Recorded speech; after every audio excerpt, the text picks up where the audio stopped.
right, we'll call to order the Elk Creek Fire Protection District Board of Directors regular meeting Thursday, May 12th, 2016 at 1800 hours. Director Fly-In Branch. That could have been much worse, you know? I pledge allegiance to the flag of the United States of America, to the republic for which it stands, one nation, under God, indivisible, with liberty and justice for all. Thank you. Let the roll call show that all board members are present. Are there any additions or deletions to the agenda? Not for me. None. Okay, motion to approve. So moved. Second. All those in favor? Aye. Okay, review the April 14th, 2016 regular meeting minutes.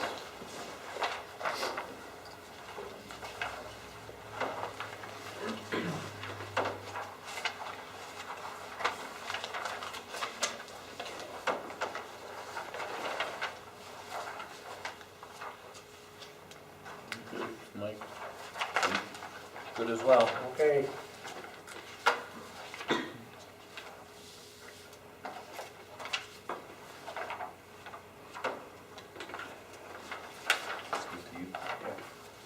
Okay, motion to approve as printed. So moved. Second.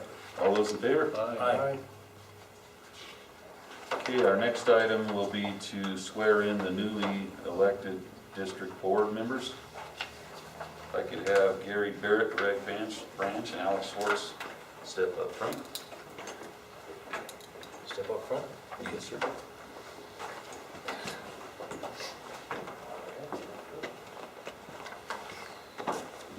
Raise your right hand. When I say state your name, state your name. I state your name. Greg Branch.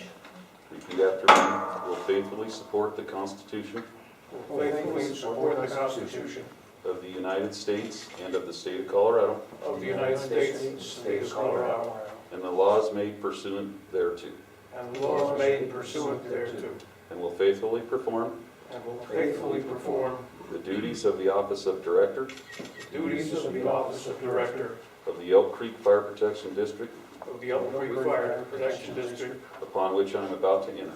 upon which I am about to enter. Congratulations. Thank you. Congratulations. Thank you. Last year, Mike. Wow. Congratulations. Thank you. Okay, that will take us to the financial matters, Sally. We have the financial report for March. As usual, we're sort of a month behind because of the delay in getting the ambulance revenue stuff reported in. But in any event, we have the financial statements here. You passed out the corrected ones, right? I did. So the ones that Jane passed out are the corrected ones. We have expenses for the month of March of $308,629. And I move that those expenses be approved. Is there a second? Second. All those in favor? Aye. Motion carries. Anything else? No, the expenses are high because of all the capital stuff. Yes. So, are we about done with Hillman and I hope so. the truck and Yes. all that stuff? Pretty close to it, yeah. I mean, 431 is It's squared away. Yeah, there are a few minor things we've come across, but yeah, most of the big ticket items are completed. Himmelman should be, I think that's all Yeah, done. that's all done. And the truck is, we're coming across a few minor things. Like, should be saw in the report, it kind of got launched into service. Yeah. All right, that's it. Okay, any financial questions? Okay, that will take us to the chief's report. You get to do them both, I guess. I can probably do that. As you guys are aware, Chief Bob's out of town with some family issues he's dealing with. So April was fairly slow. We only had 70 calls, 2 fires, 38 EMS calls, 6 MBAs, 2 hazardous conditions, 17 service calls, and 5 alarms, fire CO alarms. Mutual aid from Platte Canyon 4 times, and we provided mutual aid twice to them. We only had 26 transports during April, which is, I think, nearly a record low. That's low. Along with the calls for the month. I don't really know what that was about, other than people just not leaving their houses because of the snow. And that actually is reflected in our response time. Our response time was a little over 13 minutes, which is much higher, but we had several 30 to 40 minute response times based on the weather. And a lot of snow. 446 hours of staffing at Station 1, average turnout per call was 5, and we had 455 hours of training logged. Fire Academy, they've completed their Firefighter 1, they had their written and their practicals last weekend, which all of them passed. And they've started Wildland right now, and then they're going to move into Hazmat next month. They did the bird building. Yep, they had their JPR practical, everybody passed. Good. Which is good. Everybody passed. Pretty good class. Very good, actually. Yeah, I think we're down to 8. Which is, For, I mean, 8 of our, yeah, 8 of ours. 8 of ours. Yeah, we still have the 4 Inner Canyon people with us. Good.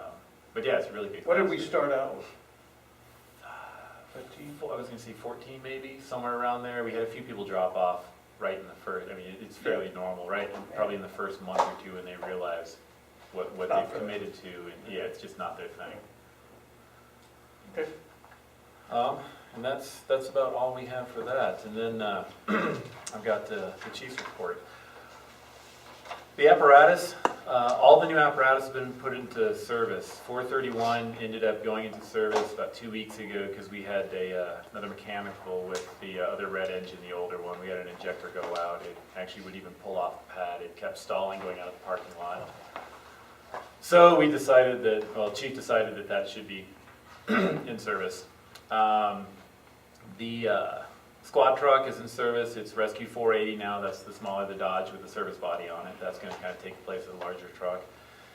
And both the old engine and Rescue are available for surplus, which actually, I forgot about that. We need to make a motion to surplus those two.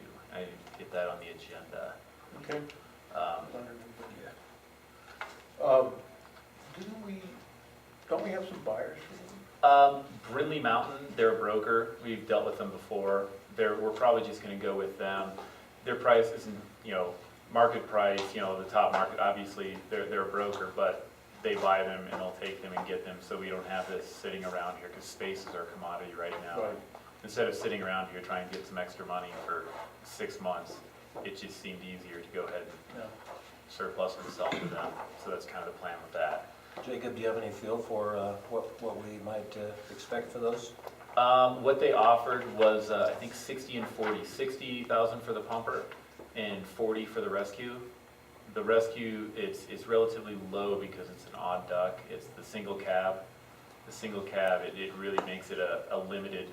It's either got to go to a smaller volunteer department or several career places. I understand we're looking at it because they could use it as a cross-staffing, special unit rig or something, but the single cab is really a bit of a deal breaker for it. But they offered us, I think 60 and 40 were the final numbers, which seem decent. They're probably about 15 below what they'll probably sell them for, but that seems appropriate. We'll be able to move them out. Yep. They'll go somewhere else. That's right. Stop taking up real estate. Yep. 2 years ago. That's good. How about that, Let's Okay. see. We, in addition to several mechanical issues causing apparatus to go out of service, we did have an ambulance that went off the road during a snowstorm. It did cause some body damage. We had no injuries. That's actually at Diversified right now, getting repaired. I don't know if they start the repair. We've had the insurance adjusters look at it, and now it's down there, and they're doing their thing with it. That was one of the Dodges. Communications up at Station 3, the tower replacement's going through the FCC licensing process. Hopefully the tower will be in service by late summer. All the funding is going to be provided by the North Central Region Urban Area Security Initiative. And as of now, tentatively, the consolidation into JeffCom is scheduled for summer of 2017. But I think that may, as it gets closer, that may get drawn out more. It seems like But on the tower, do we advance the money or do they pay for everything? honestly, I'm not exactly sure on the funding with the tower. I haven't been part That's of pretty that. encouraging, though, that we won't have a delta there. It'll be all covered. Yeah, it should. in theory, be good. It should be significantly better than what we have, which, and I'm really hoping that will alleviate the comms issues we've been having lately. I don't know if you guys have listened with the snowstorms and everything else. It's a little fuzzy. It's terrible, yeah. It's really, really bad. Cell phones are working better than our radios for once up here. And hopefully the new tower and changing that's going to alleviate those problems.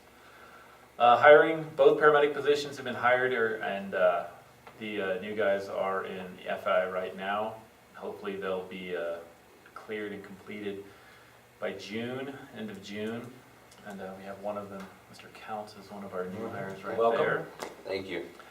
For the officer position, we have 33 fully qualified applicants and another 30 applicants who meet some of the qualifications.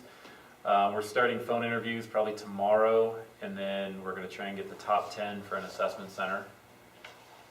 The CWPP, Mr. Moyle, who I think most of you have met, he's completed the assessments on the first 1,500 homes in the district. He's got sample maps of the risk assessment for Kings Valley, which is back there. That's kind of the product he's producing. The Coalition for the Upper South Platte, they've got some mitigation projects that are starting in Beaver Ranch, and they've applied for and they've also applied for some funding projects in Conifer Meadows.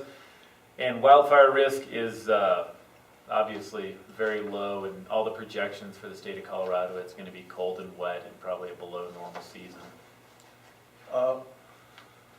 Would we be getting a presentation by Andrew in terms of what those maps mean? Yeah, he's actually kind of working on something like that. He's going to do one for the Conifer Mountain HOA this on Saturday, and he's going to kind of, as he goes, he's going to craft something and put this whole thing together in all the different facets of the project. How hopefully we're going to have some overlays, and we'll be able to have them on the rigs when we're going into, I mean, in terms of interpreting. Oh, yeah, of low course. and high and. Yeah, all that okay, kind yeah. of stuff. Yeah, of course. We might be able to get him to the next board meeting. Well, it'd be interesting to see what he's come up with, especially compared to our last wildfire protection plan, whatever that was. It was 150 years ago. It was fairly old. I think one of the oldest ones on the Front Range, I think, that hasn't been updated. And last but not least, building repairs. I just talked to the roofing company. We should have the quote for the roof up here tomorrow. That's the plan. They've been very busy. We've also got roof issues at Station 4, which is leading to electrical issues, which is leading to a myriad of other problems because water's running into the breaker box, which, believe it or not, is bad. We've also, RFPs have been sent out for the design and the installation of the water treatment center for the station here. And that should be due on the 20th, so hopefully we'll make some forward progress with that. And that is it. Any questions for the deputy chief? I think great, Jacob. Yep, very encouraging. Waiting for the test. Okay, that'll take us to new business, and we need a motion to surplus the old engine and rescue. Is that correct? Yes. So moved. Second. All those in favor? Aye. Motion carries. Any other new business from the board? No. No, Any old business from the board? no. Any citizens issues? Seeing none, how about a motion to adjourn? So moved. Second. Wake up! All those in favor? Aye. Aye. At 18:15.